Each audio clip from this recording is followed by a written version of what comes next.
everybody, welcome back to In The Huddle. I'm Jillian Kushner. Before we get started, don't forget to hit the little subscribe button below so you can subscribe to the channel, not miss anything, and also like the Facebook page. It'll be in the description box. And today is Thursday, so we're talking about the big games coming up this weekend. Like I've said before, I'm going to be giving y'all some talking points. If these games come up in social settings, here's what you can talk about. But here are the games to pay attention to this weekend, so let's get started. Like I said last week, this is really more like a football time than a basketball time.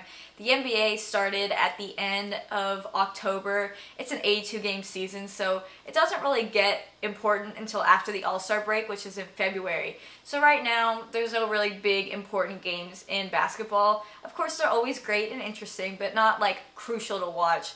Same with college basketball. It literally just started this past weekend. There's some cool games going on, but it's the beginning of the season, not much going on. So we're going to focus on NFL and college football again because those are really heating up, especially college football. I think that there's like 2 weeks left of college football season. So that's like really upsetting.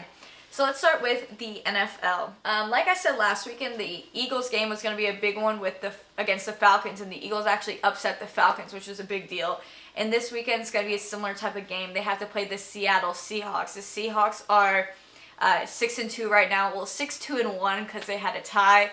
We'll talk about that another time because yes, you can still have a tie in the NFL, which is absolutely ridiculous. But the Eagles are 5-4 and really trying to get better in that NFC East division. And this is going to be a really big game against the Seahawks. The Seahawks are a great team, and they've actually had a pretty good season, except for that one tie. It's ridiculous. Except for that one tie, they've had a pretty good season. They actually beat the Patriots last weekend, 31-24, which is huge. I mean, anytime you beat the Patriots, anytime you beat Tom Brady and Bill Belichick, it's a huge deal. So I didn't expect them to win that game. I don't think they expected themselves to win that game, but here we are. They won that game. So Seattle's also in the NFC, and they're the top of the NFC West right now. So the NFC division, like I've said, it's, they have these subdivisions, but the NFC division is where the Eagles and the Seahawks both are. This is a big game for the division, and I'm an Eagles fan, so it would be really crucial if the Eagles won this game. For the Seahawks, it would just really be another win. Not very big for the Seahawks, but it's very big for the Eagles. Another big game this weekend is the Baltimore Ravens versus the Dallas Cowboys. Like I said, I think last week, the Cowboys are on a 7-game win streak, I think it is. No, 8-game win streak, something like that.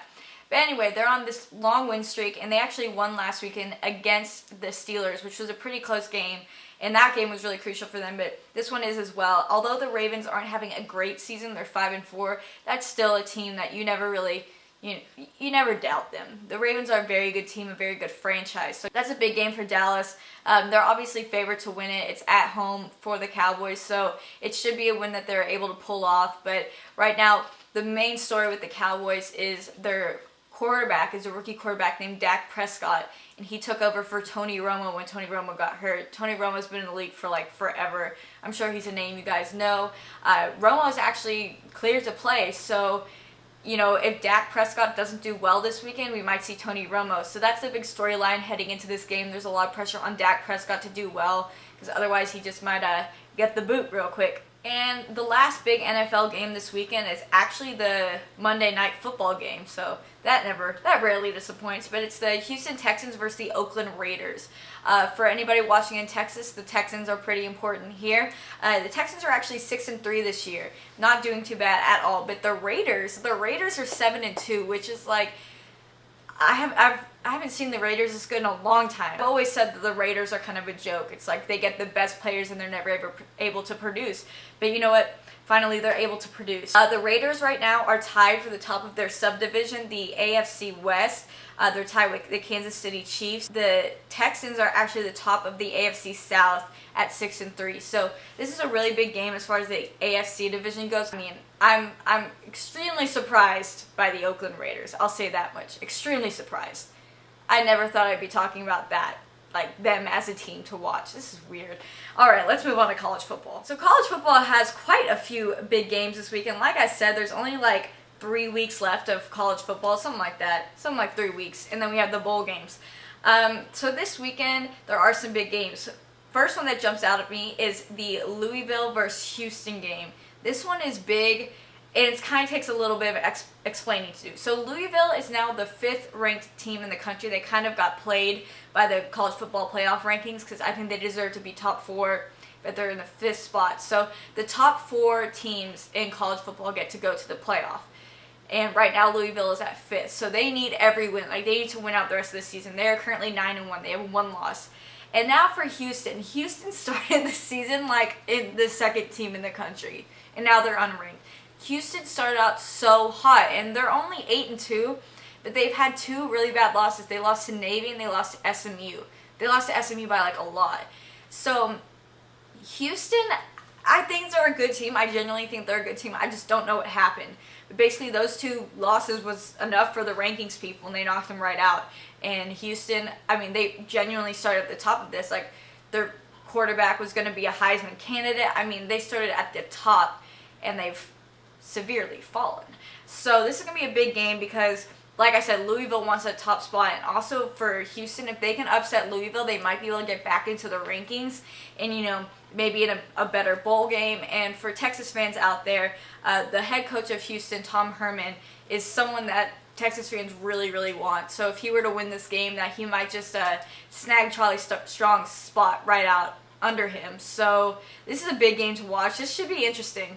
I don't think it's, I mean, Louisville's favored to win by 14 points, but I'm not writing off Houston that easily. I'm not going to do it. Not that easily. So another big game this weekend is actually the Ohio State versus Michigan State game. This may not look like a big deal because Ohio State's the number 2 team in the country now. They're 9-1, and Michigan State's unranked at 3-7. But it's one of those conference rivalries. They're in the same conference. It's one of those rivalries that, like, you just don't count them out because honestly anything could happen. And like I said, Ohio State's the number 2 team in the country. They just got into those rankings and they want to stay there. So when you're the number 2 team in the country, everyone comes in wanting to beat you. That's just how it is. So Michigan State has absolutely nothing to lose at 3-7. Nothing to lose. They're not going to make a bowl game, so they have nothing to lose. Like, if they lose this game, oh well. If they win it, cool. Like, that's it. But Ohio State has everything to lose because if they lose this game, they're out of the college football playoff, most likely. So they have to win this game. They have to win out the rest of the season, but they have to win this game. So it's going to be interesting to watch that one. Another big game for my SEC fans out there is Florida versus LSU. Florida is currently ranked 23rd and LSU is 16th. Florida is 7-2, LSU is 6-3. LSU dropped a bunch after losing to the number 1 team in the country, which is Alabama, which makes no sense because everyone loses to Alabama. That's not a big deal, but I think LSU is way better than 16th, so don't let that ranking fool you because they're a lot better than that. But like I said, they're at 6-3, so I'm pretty sure that means that they are bowl eligible already. But they want to get into a better bowl game. Obviously, they're not going to make it into the college football playoff, not with 3 losses, but this is a big game, especially in the SEC. Like, this is just a big game between those 2 schools. I feel like every single team in the SEC hates each other. I think every game's a rivalry in the SEC, basically. So this will be a big game to watch, especially LSU's running back, Leonard Fournette, I consider him a Heisman candidate. I don't know if other people still do, but he's an incredible running back, and, this is a guy to watch because, he's not going to be in college football much longer because this guy is going to get some big money soon. He's in for his payday soon, I'll say that much. Alright, and probably the last big game this weekend is a Big 12 matchup. This is going to be number 9 Oklahoma versus number 14 West Virginia. This is this is a big game in general, but especially in the Big 12. So right now, like I said, the top 4 teams get to make the playoffs, and right now there's no Big 12 team in the playoffs, which is not good. You want your conference to be in the playoffs, and they should be, especially because Big 12 is a Power 5 conference. We'll get into that in another video. Oklahoma's favored to win by 2.5 points, which basically means that they have no idea who's going to win this game. This is a very big deal. Like I said, the rankings matter. If Oklahoma were to win this game, they would have the best chance of making the playoff for the Big 12. If West Virginia beats them, there goes all hopes for the Big 12 making the playoffs. They fly out the window. It's gone. Which sucks, but it's the reality. And both teams, have extremely, extremely talented players. West Virginia played Texas last week, and so I saw firsthand that is a very good team. They know how to play football, and they're pretty good at it. And the Sooners as well. Baker Mayfield, I think, is a fantastic quarterback. They have an incredible wide receiver in Day Westbrook. I mean, as good as West Virginia is and as good as their defense is, they are not going to be able to stop that guy. I mean, you're going to see him playing on Sundays very soon. He's incredible. Oklahoma also has 2 great running backs in Joe Mixon and Samaje Perine. So, I mean, they are a very good team. I think that they would deserve to be in the playoffs. That's very hard for me to say because I hate Oklahoma. But at the same time, you know, West Virginia isn't a team that I'm just going to knock off right away. They had a very good game against Texas. They had almost 400 yards against Texas. Their quarterback also did a very good job, Skylar Howard. I wouldn't rule them out. I think it's going to be a very good game. I think it's going to go down to the last second or close to it. I mean, the Texas versus West Virginia game came down to the last second, as well as the Texas versus OU game. So I think both of these teams are just really talented. Both are going to put up a fight, and there's a lot on the line for both teams. I mean, they both want to win this. They both want to get the Big 12 into the playoff, but I really don't see that happening. But hey, we can wish on it, all right? So those are the big games for this weekend. You know, if there's any more questions y'all have, feel free to ask me on Facebook or tweet me or whatever.